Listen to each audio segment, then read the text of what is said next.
In accordance with Section 43 of the Local Government in Scotland Act 2003, I have, as directed, this meeting will be conducted in such a manner as to allow remote attendance by elected members. I will now commence the meeting by first of all welcoming Councillor Brown in joining us on this committee. I hope it's an enjoyable experience for you. Thank you. You're welcome. Do we have any apologies? Yes, Convener, we've got apologies from Councillor Hannah. Yeah. Do we have any declarations of interest at this time? No. Item 3, minutes of the last meeting. Firstly, are they accurate? Happy to agree, Convener. Agreed. Thank you. Do we have any matters arising?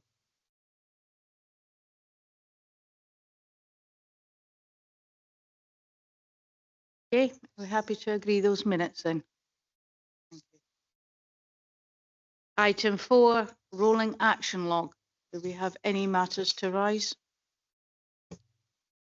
Convener, it's probably just to point out, let me turn to the page, sorry.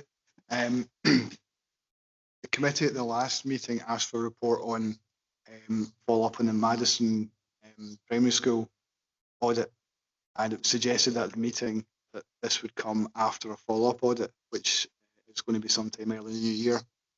After the meeting, there was discussion with officers, and it's felt that the committee's intention was that they wanted a report on the first audit, what the actions were from the first audit, together with the dates, the agreed implementation dates. So just to correct the request in the rolling action log, it's a report on action plan arising from the first audit of Madison Primary School.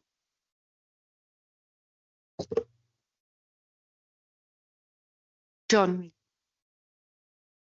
Mr. Reid. Yeah, thanks, Convener. Can I just clarify what the actual actions that are absolutely required? Because we've had the first audit report. Members haven't seen the full audit report, and in the full audit report there is a detailed action plan assigned against officers with identified timescales. Now, some of those actions have already been completed. Some of those actions are to be completed, I think, by the end of June. So what I'm wondering is a report required, or could that full audit report be released to members of the audit committee or as part of the members' bulletin? What's the best way forward with that, just so I can be absolutely clear? Thanks. No, it's not the full audit report that's to be issued. It's the action plan that you refer to. It's the action points arising from the audit with the agreed timescales set out by internal audit and progress that's made so far. Okay, so does that have to be? So it's a report attaching that. It's similar to the report the committee got at the last month on Legionella, which I can discuss with you, and I can give you an example on that. Okay, that's fine. Thank you. Thank you. Okay, we'll go to the main body of the report. Now, before you move on, clarity about when that will come to the audit committee. It's just that it says it will come possibly, but no sooner or later than February 26th. It's in the rolling action log. It sounds as if there's an interim position. Can you just have that clarified? Yes, that was the point in bringing this up. It was scheduled for 2026 because that's when the second audit is. This is a report that could come as soon as, I think Mr. Reid said, the action plan is there, so it could come to the next meeting if that was possible. I think that's the intention of the committee. Thank you, Councillor Meikle-John. I'll now move on to the main body. Now, there has been a slight change. Item 5 and item 6 have now been transposed around. So instead of starting with item 5, we're starting with item 6 and then following with item 5. So item 5 is now internal audit progress report. And I believe that's yourself, Isabel. Yes, thank you, convener. Good morning, everybody. Reports to provide an update on where we are with completing our 24-25 internal audit plan. It also sets out the status of the remaining assignment that was to be completed from the 23-24 internal audit plan on the Bowness Recreation Centre swimming pool. Paragraph 5.1 provides an update on the completion of the 23-24 internal audit plan. A summary of 23-24 progress is at Appendix 1. The scope and the findings arising from the finalised review is set out at Appendix 2. Following the issue of the agenda, there's been some requests for the full report to be made available to elected members. Therefore, a redacted copy of the report will be issued to all elected members. This will include the Management Action Plan and recommendations. Paragraphs 5.2 and 5.3 summarise what audit reports have been completed, are in progress and are still to be started in 24-25. Paragraph 5.3 specifically highlights that some changes and additional unforeseen work in Manager Council's internal audit plan for 24-25 has impacted on the resources available to complete the Falkirk internal audit plan. A summary of progress relating to the 20 assignment areas in 24-25 is also Appendix 1. Twice a year, I report outstanding internal audit recommendations to committee, as stated at paragraph 5.5. The results of this exercise can be seen at Appendix 4, which provides details of 5 recommendations outstanding at the 31st of March of this year. I'd also like to draw members' attention to paragraph 5.6, which relates to our continuous auditing work. I will report back to next committee once that data is available. So I'd ask members to note the recommendations and conclusions. That is that the 23-24 internal audit plan has been completed with the issue of the last report relating to the Bowness Recreation Centre swimming pool. In addition, the work that's been undertaken in 24-25 will contribute to the provision of a balanced and evidence-based year-end opinion. Members should also note the number of outstanding recommendations and actions taken regarding continuous auditing work. Thank you. I'm happy to try and answer any questions you've got. Thank you, Isabel. Councillor Meikle-John. Thank you, convener. I have a number of questions and I'll try and work through them perhaps in order. The first being just in relation to that final comment there is about the outstanding recommendations. The report indicates there's 5 outstanding recommendations in the papers, and I was just wondering about the ability for those to be caught up and when they're likely to be completed. And the other aspect that I would raise at this time is in relation to the resources available to Falkirk Council, considering that there's work to be done with Strathcarron Hospice, IGIB, and with Clacks Council, and how that will be resourced going forward, as that seems there's significant levels of pressure in relation to that. If I could ask those questions first, convener, and perhaps then come back on relation to the Bowness Recreation Centre. Thank you, Councillor Meikle-John. Isabel.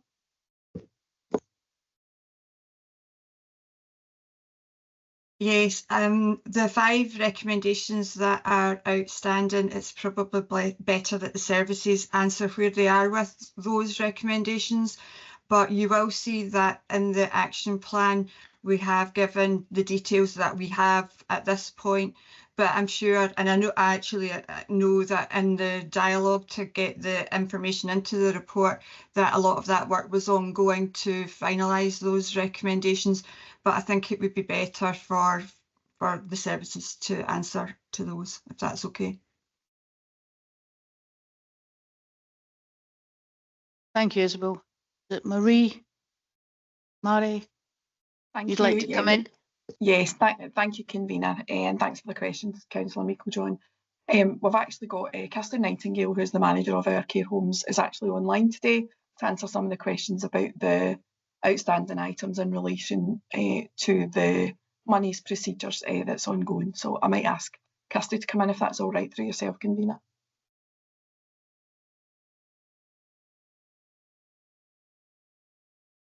Thanks, Marie. Yeah, it's fine to come in.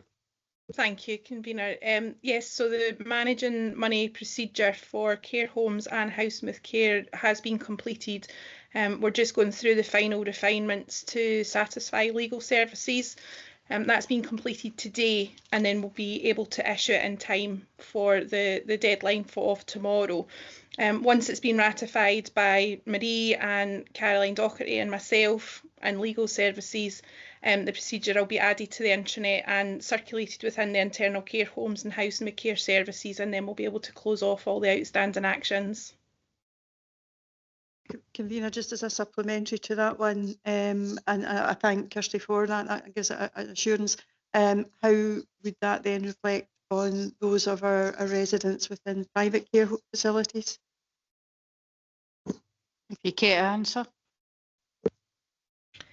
From experience, private care homes would have their own managing money procedures in place, and we wouldn't be responsible for how those homes manage their monies. Thank you, convener. Thank you. Does anyone else?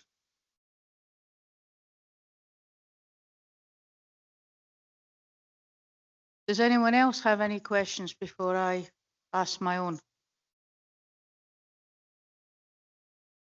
Convener, did that cover all the services with the outstanding recommendations? Has anyone else got anything they would wish to add? I don't know. Is it Isabel? You had your hand up. It was just to say that the other two recommendations were for police services, and so there's maybe an update there too. And then I can come back in for obviously to answer Councillor Meikle-John's other questions. Oh, Convener, the two other outstanding actions, as far as I'm aware, that are related to building security and in particular the reception area at the Foundry. One is in relation to the screen and looking at the privacy of that screen, as potentially people could identify who was attending meetings.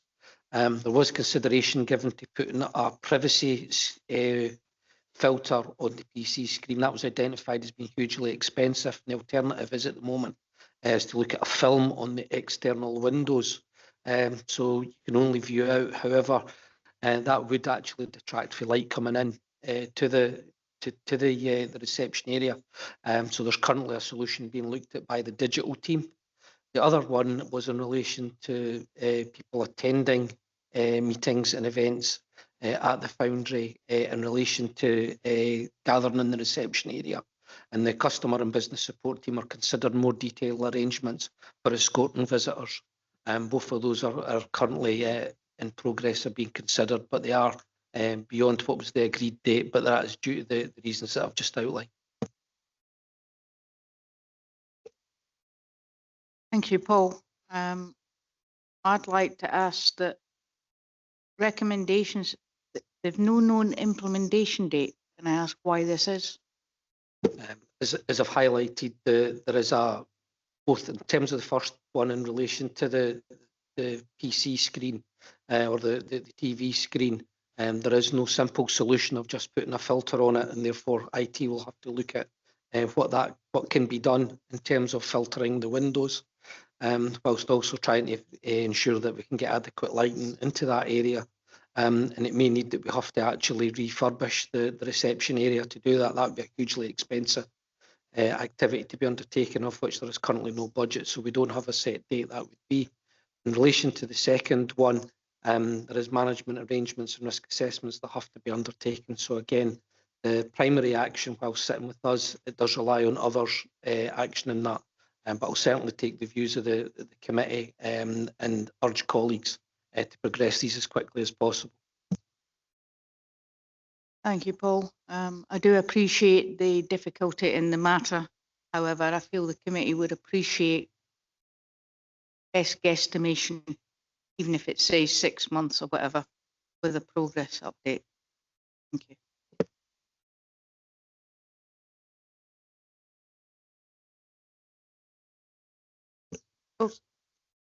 Isabel? Thank you. So, Councillor Meikle-John, your other question was about resources and the impacts of Strathcarron Hospice, the IGIB work and Clackmannanshire Council, and how that adds additional pressure. So you'll see that we've obviously swapped around on the papers, and the next paper is the internal audit plan. So the internal audit plan, every year we work out what resources we have available, and then we work the plan up based on that. Obviously, it's not an exact science because things change throughout the year. That's why the reports always say that they have to remain flexible. But we try to work the plan around those resources, and that's what we'll do this year again. Capacity is never something that goes away because of the additional workload. Other things happen. We have to reassign work, look at things again. You'll see that 2 different audits this year haven't been started yet. That's due to a lot of that different work that's ongoing. But that's, you know, we've been working in the last year on an additional 2 reviews, so that's again another reason for some of those changes. I'm going to give a bit more of an update in the plan with regards to where we are with Strathcarron Hospice and Clackmannanshire Council and the services that we provide them. But just to give a bit of assurance around the work that we do work that in with the resources, and because we provide progress reports to this committee, you're always kept up to date and informed about where we are and where we're maybe struggling a bit if capacity is not there. Hopefully that helps a bit.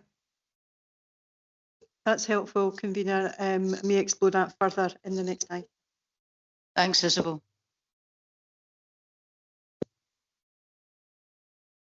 Okay, moving on to the main part of this item is the Bowness Recreation Centre. Councillor Meikle-John.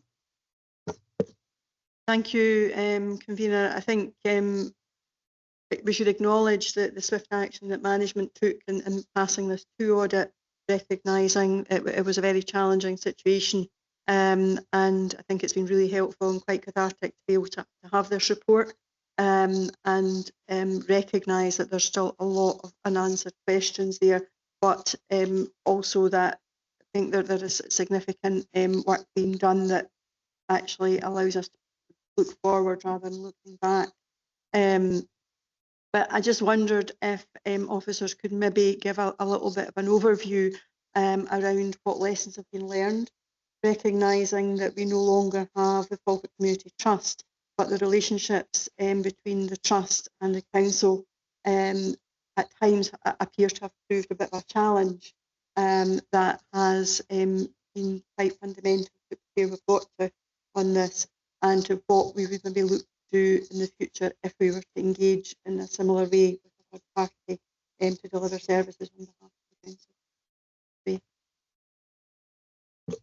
Paul. Convener, as highlighted in the audit report, one of the key lessons learned was the communication and the recording of actions when issues were identified in buildings, and in particular in this one it was a fairly significant issue. And the key lesson learned was that communication needs to be regular. It needs to cover the key elements of maintenance and awareness on health and safety around buildings. And I'm pretty pleased to say that there is now processes in place. There is monthly meetings between all services and the maintenance team. Actions are identified and recorded at those meetings, and they're tracked all the way from identification through to completion. Very similar processes exist in relation as the committee will be aware in terms of statutory compliance. The same robust processes are in place in relation to maintenance. If we were undertaking works in relation to a third party, and we do have third parties through our commercial property portfolio, the exact same process applies, and that there is those tracking of issues when they're identified all the way through to the actions being complete. Thank you, Paul. Does anyone else have questions? Councillor Meikle-John, sorry. Just to thank Paul for that. I think that's helpful to understand that. and have the assurance. But what I'm trying to get at is we need to look at probably the roles and responsibilities where we have third-party organisations delivering services on behalf of the council, and making sure that that is monitored through regular meetings to ensure that they are complying with what was agreed under the memorandum of understanding. Sorry, I'm losing my voice here. Paul? Where we have third parties occupying our properties, there is quite set out in the agreements the responsibilities for maintenance and repair. As committee will know, we currently have the strategic property review where there is a number of community groups that are responsible for maintenance under their licences whilst they move towards ownership or indeed leases. What I would say is that those are monitored and issues that are identified again are tracked from identification through to resolution through colleagues in the maintenance team. Thank you. Does anyone else have any questions on the bonus? Councillor Brown? Sorry, I couldn't, my hand thing's not going up. Sorry.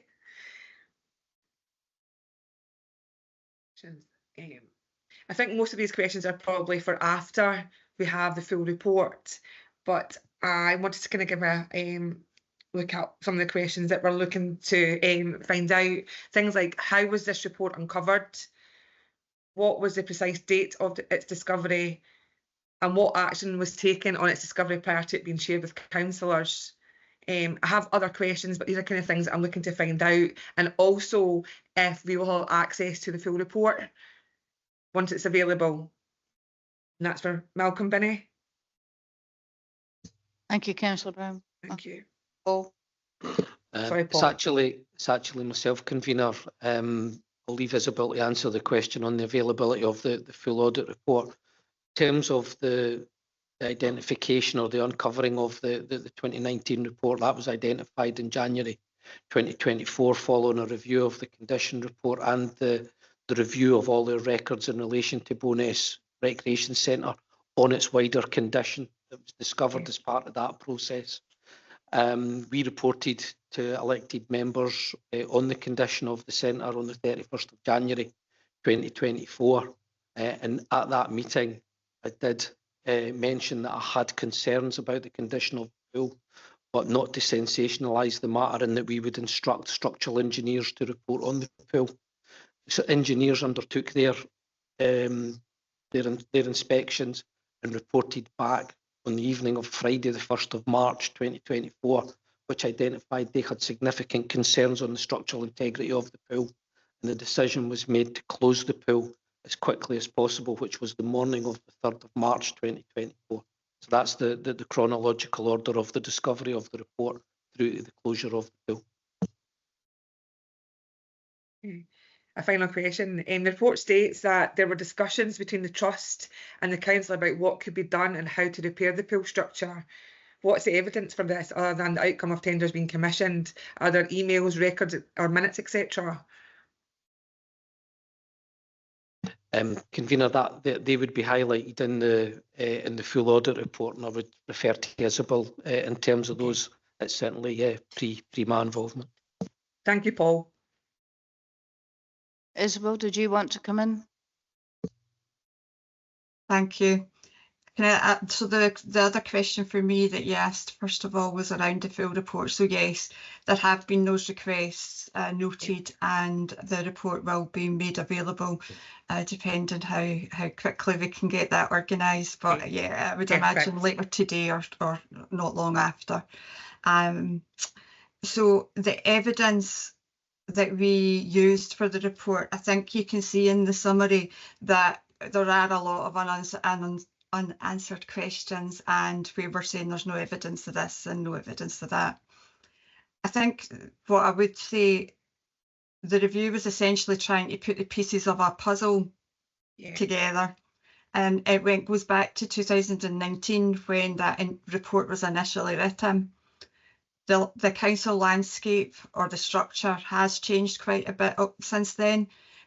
we've spoken about the trust and how that was disbanded, and also there was the pandemic in amongst that. So that time has passed and things are different. So trying to get those pieces together, including speaking to staff, getting files, looking at all the data, when some of it was just no longer available, it did prove difficult. But everything that we could get our hands on, we looked at. There was no stone left uncovered as to trying to get that information. So where there were decisions noted, minutes, agendas of all types of meetings, where, you know, we looked at it all and we put a timeline together. So I would like to give some comfort around that we tried to look at everything that we could, and the review did take longer for that reason, because we were forever coming up with another way of trying to get more information to look at the facts and to be able to back up those facts, rather than trying to surmise anything, because the role of internal audit is around trying to get a hold of the facts. Yes. Thanks, Isabel. I think once we've had a look at the full report, there'll be more questions that we'll ask at a future meeting. Thank you so much. Okay. Thank you, Isabel. Brian? Just to add to that response, while we talk about the full report, the version that we issued to members will be redacted to an extent to just make sure there's no data protection issues. So it's a full report, but it will be redacted in certain places. Excellent. Thanks for clarifying. Thanks, Brian. Does anyone else have any more questions before I go to my questions? No? Okay. I have 2 or 3 questions. The first one is for Isabel. Assurance level states that it's not appropriate. What does this mean?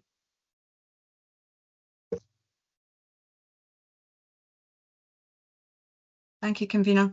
So this was an additional piece of work requested by the Director of Police Services, and it was if you like, a consultancy type piece of work for us, so fact-finding assignment. And so it wasn't one of in our internal audit plan, so therefore it wasn't an assurance audit requiring an assurance level opinion. So that's the reason why it doesn't have one. Thank you, Isabel. Can I also take the moment at this time as a lead trained auditor myself to congratulate you and your team on this very difficult audit. I've been in similar positions myself, so thank you very much. I can appreciate the time taken and why. Thank you. On that note, I'll go to my next question. I've got to say here, again, as a lead auditor and a health and safety person, I have some serious concerns that this is now the 3rd report that's come to us that has serious CDM regs and health and safety non-compliances. I hope this is the last and I don't see them again, because it puts the council at risk, it puts the employees at risk, and I want it stopped. That having been said, we've already mentioned that has been lessons learned, and I appreciate that. For me, one of my questions would be on that note was, why was health and safety inspections not carried out? Malcolm or Paul? Convener, obviously can't advise on the relationship at the time between the trust and the council and the maintenance inspections and health and safety inspections that were undertaken at that time.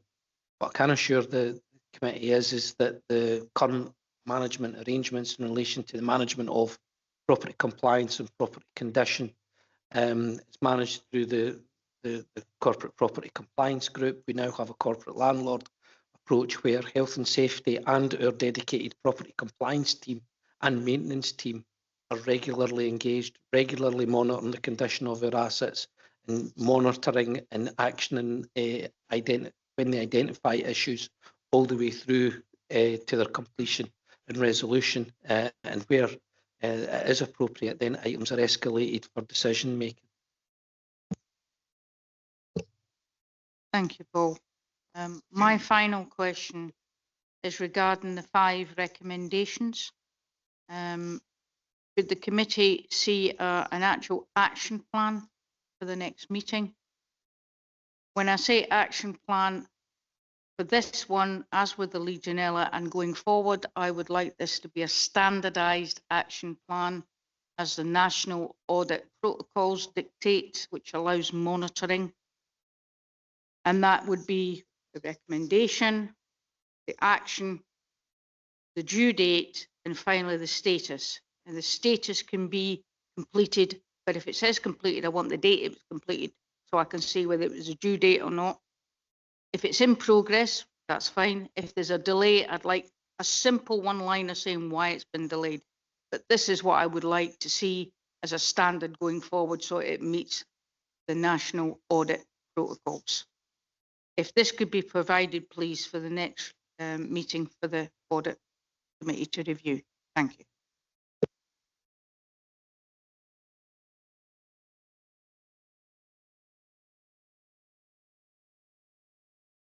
Do we have any other questions, or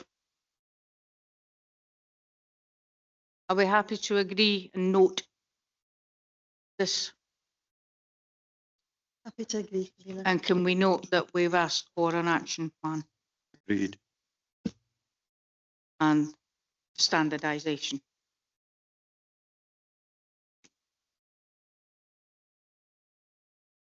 Okay. If we're all happy to complete that item, we will then move to the next item, item 6, the internal audit plan. And I believe it's back to yourself, Isabel.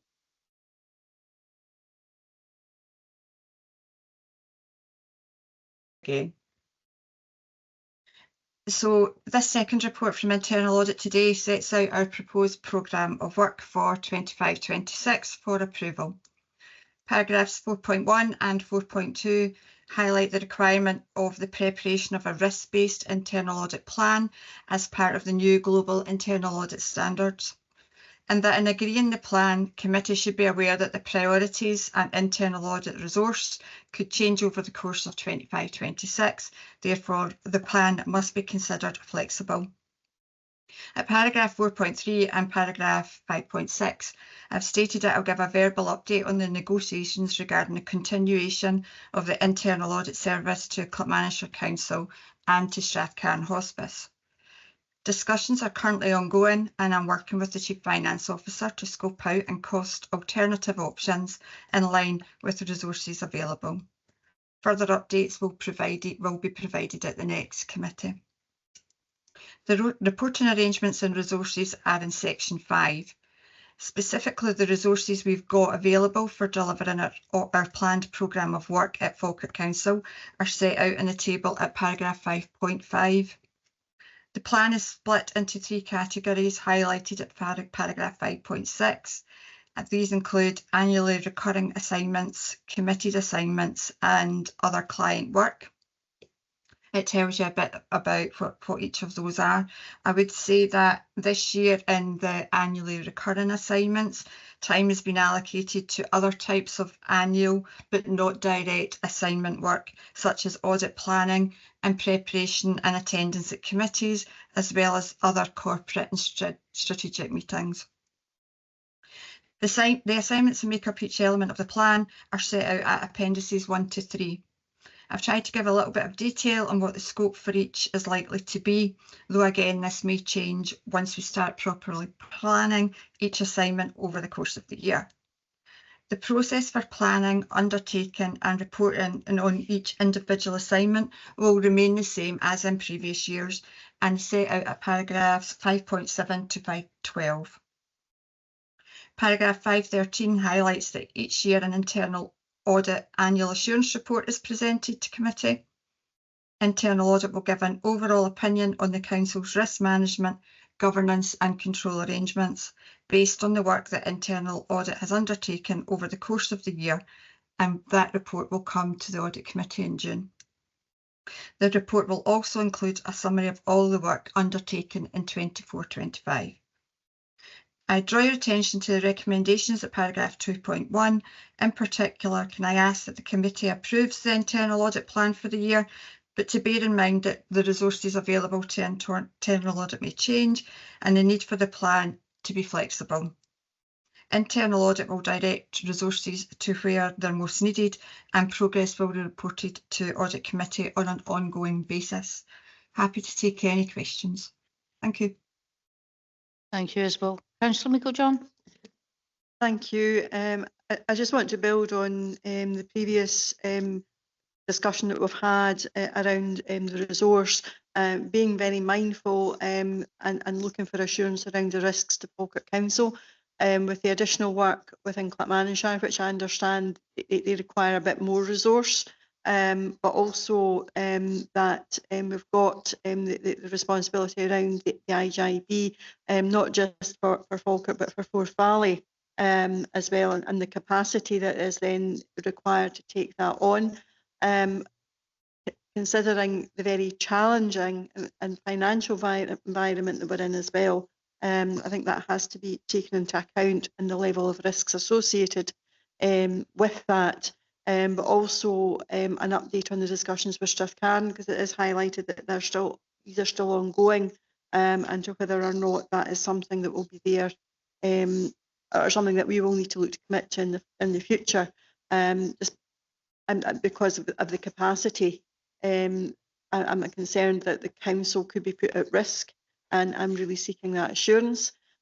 Also, you spoke there in your opening presentation around the need to be flexible, and we have shown over the last sort of couple of years that flexibility has been required as there's been additional asks of audit that have been very, very timorously dealt with, but it's about whether or not that is something that can be built in going forward, recognising that adding more in means something has to drop off, and therefore having a priority system that people are comfortable with, and I don't know whether that's something that could be discussed with the Audit Committee about, if in the event of what, if we are asked to do something additional, what would be the ranking of the others, because it is related to risk. I just wonder if Isabel could maybe give a bit of a comment around that. Isabel? Yeah, no problem. So the IJB work changes over every 3 years. So for the last 3 years, we have been the lead service because we do the audit work for Clackmannanshire Council. So we've been the lead for the Clackmannanshire and Stirling IJB. That has meant that that 3 years has now ended, and we are back to being the lead audit service for the Falkirk IJB service. There is a resource commitment agreed that the other parties or the partners will provide an audit service as and when required. So those plans are worked up every year, the same as this plan has come in here, that will go to their committees, and we've still to do that work with the Falkirk IJB, because we're still tying up the loose ends and the annual assurance work for Clackmannanshire and Stirling. So it's not that we will have to do that lead service for both. For me, it's basically a shift from one to the other, but with the potential for commitment still not to the same level on the Clackmannanshire plan.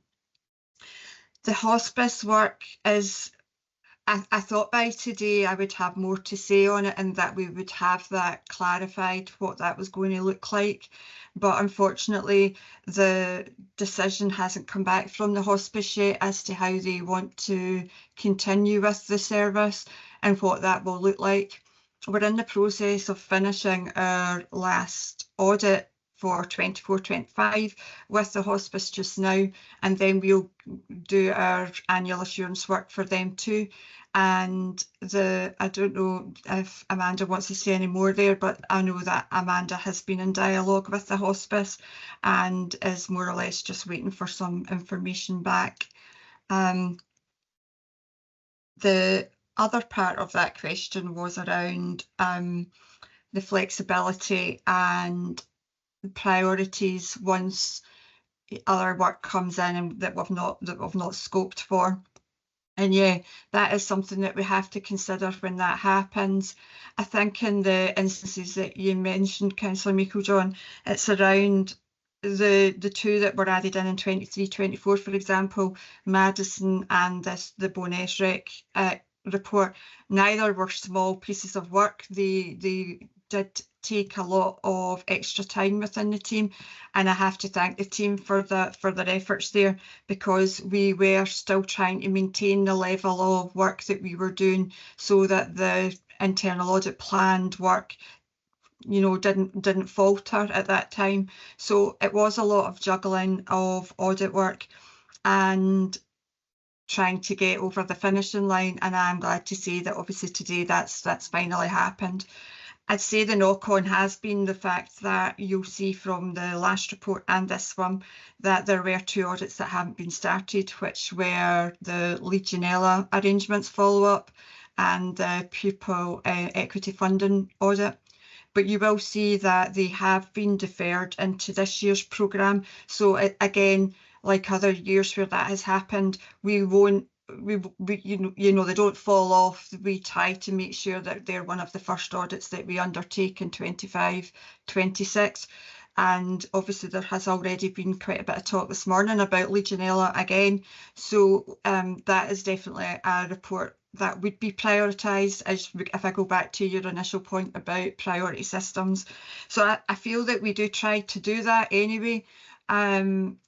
And because we bring regular updates back to committee, I think committee should be assured that we are always looking at that to try and make sure that we are completing our plan with what we've got, and that anything that isn't and is prioritised will come through at a later stage. It obviously just will be that, it'll be at a later stage.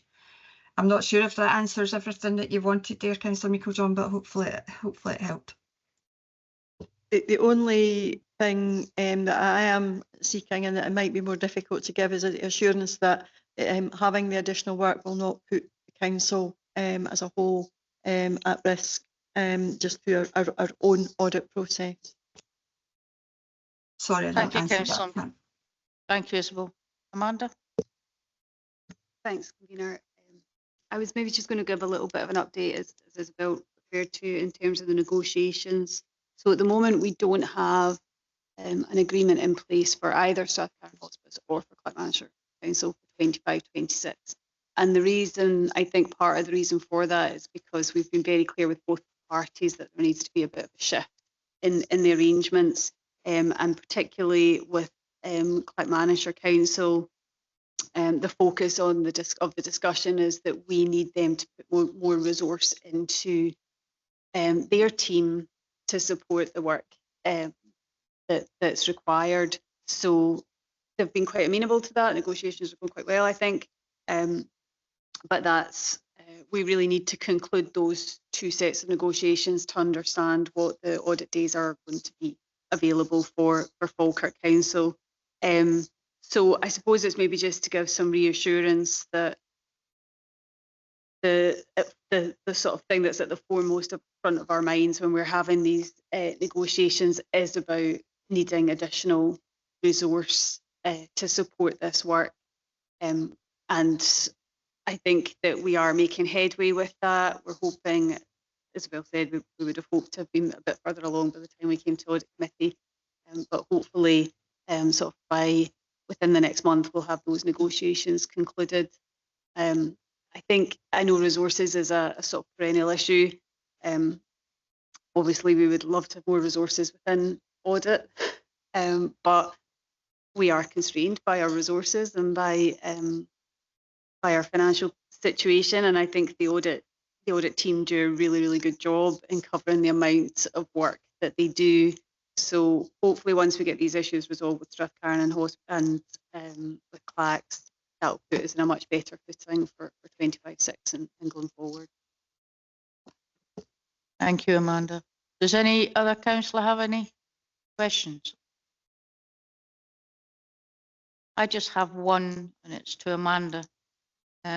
Was the committee's suggestion from the last time discussed as a consideration, as in the funding we get from clerks to carry out these audits be used to provide a even temporary extra resource?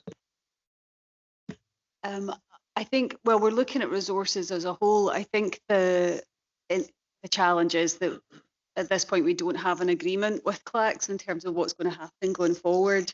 Part of what we've been looking at is the potential for clerks to increase their own resource that we then manage and utilise and direct. That would probably mean a reduction in the funding for Falkirk Council, but that would mean that Clackmannanshire Council were paying for that additional resource. So that's in effect what you're asking for. So these are the types of areas that we are looking at, but as I say, we haven't got a sort of firm position with that yet. Thank you, Amanda. I appreciate that.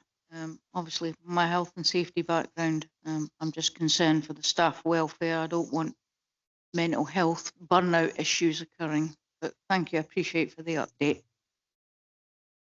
Is there any other questions on this item? And that being the case, can the committee note and approve the plan? Happy to agree. Agreed. In that case, then we'll move on to item 7. And I believe that's Paul. Pauline, sorry, Pauline. Thank you, convener. Morning, everyone. The paper I'm presenting to you this morning is our annual audit plan for the 24-25 audit. I'll just draw a couple of items for your attention. At paragraph 5 of the plan, we outline the scope of the audit. Essentially, it encompasses an audit of the financial statements and the annual report and accounts, and also conclusions on the council's arrangements with regard to the wider scope areas required by public sector audit in Scotland. We also report on the council's arrangements for securing best value. Exhibit 1 of the report, this outlines our materiality levels that we apply to the audit of the financial statements, which we'll carry out later in the year. We have an overall materiality level that's set at 2% of gross expenditure, which gives us £17.6 million. That's based on last year's audited accounts. Once we receive the unaudited version of accounts for 24-25, we will revise that figure, but it will remain at 2% of gross expenditure. We also calculate a performance materiality figure, which is essentially an auditing trigger point, whereby if we identify any errors or misstatements in the accounts during our audit work, we would take a step back and consider whether we need to perform additional audit procedures to assure ourselves that we're not at risk of exceeding the overall materiality level, which would obviously have implications for my opinion on the accounts. In addition to that, we have a reporting threshold of £350,000, and that's essentially the level at which we would report to this committee in our annual audit report at the conclusion of the audit any misstatements or errors that exceed that level of £350,000. As part of our planning and risk assessment work for the audit, we identify any significant risks of material misstatement to the financial statements. And you'll see there in Exhibit 2, we have identified one risk. Members will have seen this risk in previous years. It's a standard risk that we are required to include in all plans for all audits by the auditing standards. And you'll see there, so it relates to essentially management's unique position to be able to override the financial controls that are in place. And we have a number of planned audit procedures that we carry out in that second column there. And the team will carry that out as part of the audit, and we'll report on our findings in our annual audit report on the conclusion of the audit. At Exhibit 3, we have a table here that outlines the risk assessment procedures for the group audit. You'll be aware that Falkirk Council is part of a group and prepares group financial statements. The auditing standards for this year are slightly revised, and they require us to bring to your attention a bit more information than we would have done in previous years. Our approach to the audit doesn't change, but we are required to just highlight a couple of things, and that's why we've included Exhibit 3. You won't have seen that in previous years' annual audit plans. It essentially just outlines the various components that are included in the group accounts, the accounting treatment for those, whether there's any risks, and what our audit procedures will be during the audit. The next section of the plan outlines the wider scope and best value areas, and you'll see there at paragraph 20, the 4 areas covered by the wider scope areas in line with the Code of Audit Practice. And we'll report on our findings with regard to those in our annual audit report. In the best value section at paragraph 23, members will be aware that in a change to the approach to best value, the Accounts Commission required us to carry out each year a thematic review. And this is year 3 of that approach, and transformation is the theme for this year's work. And we will bring a report on that work to this committee in June, I think. Just to give you an update on that, the work is well progressed and a draft report has been prepared, and I expect to be able to share the draft with management in due course, probably by the end of this week, hopefully. Finally, the last section of the plan outlines the timetable for the audit. We are aiming to have the audit concluded and the opinion signed by the end of September, which will bring us back in line with our pre-COVID timetables. You'll note there in the Exhibit 4, there are a number of TBCs in there. That's just essentially a timing issue at the point at which we submitted this plan for committee papers. I don't think we had confirmation of what the committee date was going to be, but I think now it's been confirmed as the 30th of September. So we can obviously work towards that and sign off by the end of September as planned. That was all I wanted to say with regard to the plan, but I'm happy to take any questions or comments from members. Thank you. Thank you, Pauline. Councillor Meikle-John.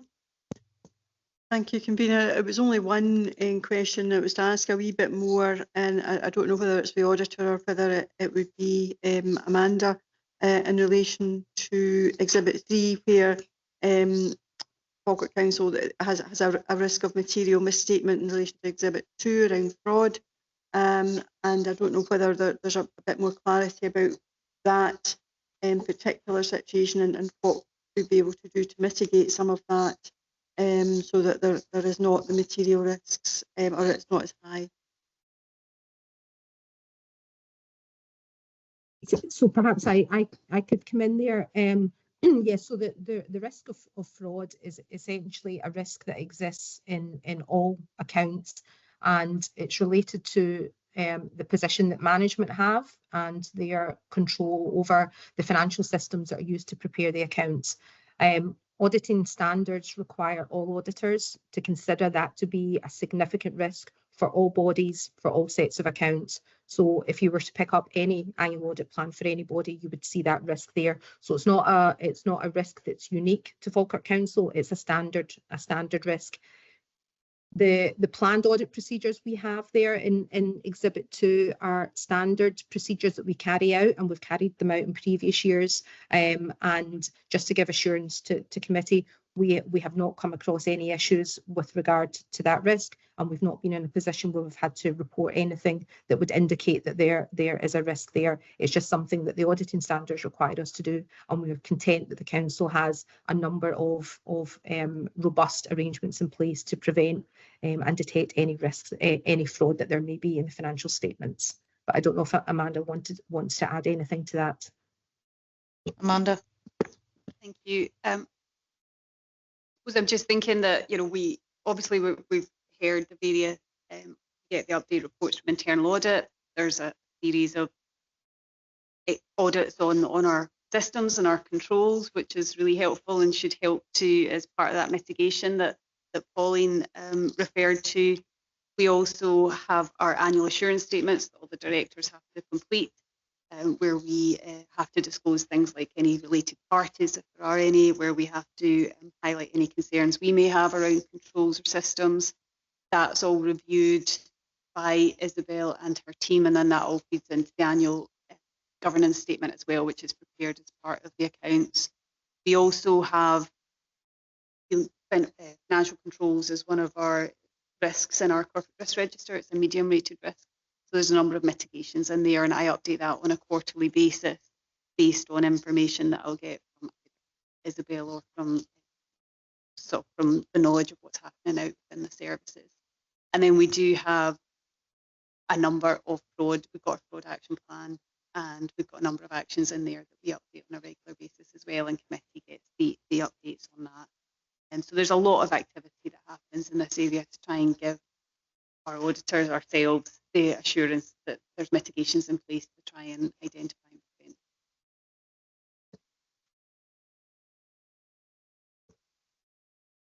Does anyone else have any questions? I'm relieved I don't have any questions on this one. Other than just to confirm, Pauline, you did say that you're looking to meet the deadline in September for the end of the report and for us to sign off. Okay, in that case, are we happy to note and agree the report? Agreed. Happy to agree. Okay, moving to the final item for today, item 8, and I believe it's yourself, Malcolm.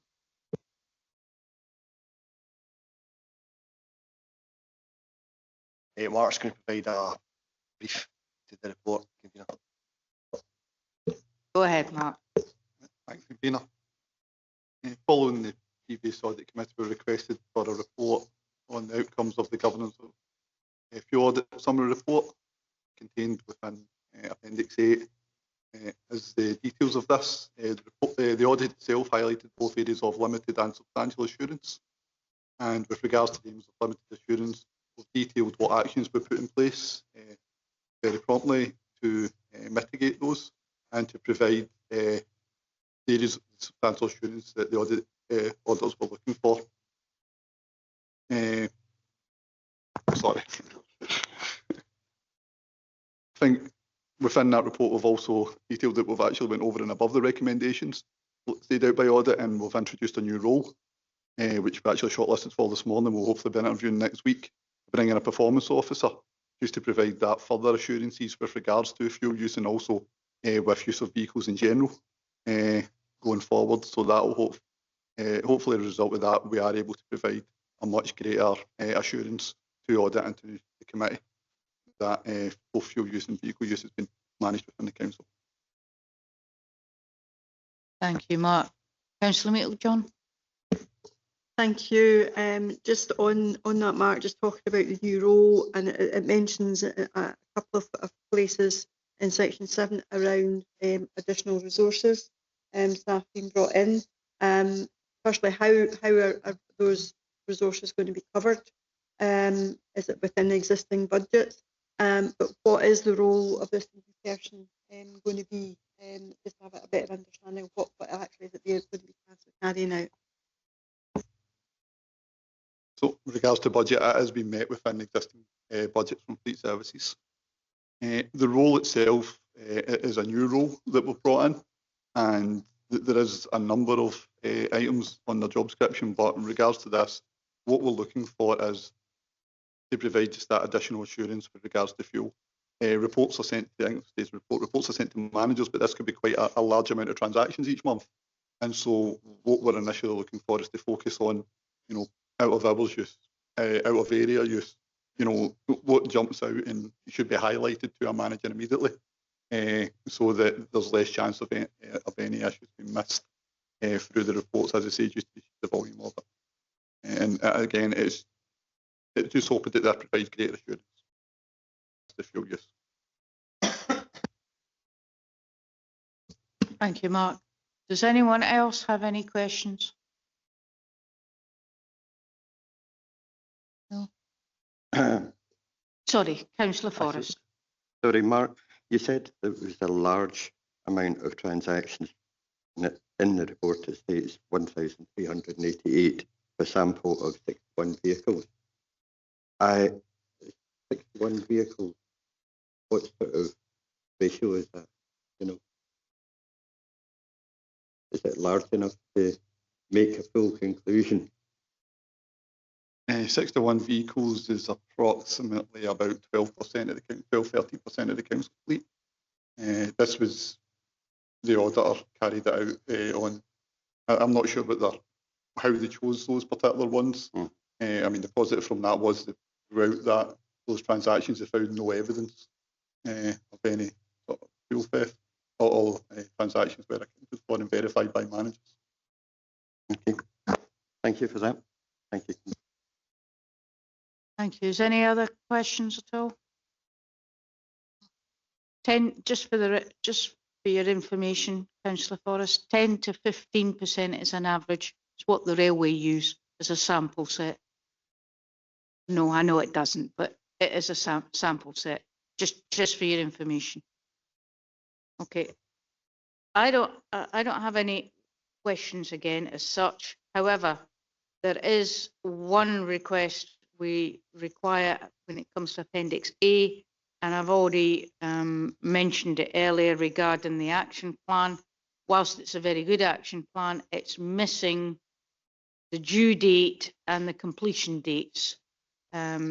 So if this could be revised to show that, it'd be an extra column with the dates put in and sent back to us for the next committee. Oh, sorry. Just if it could be just provided. Thank you.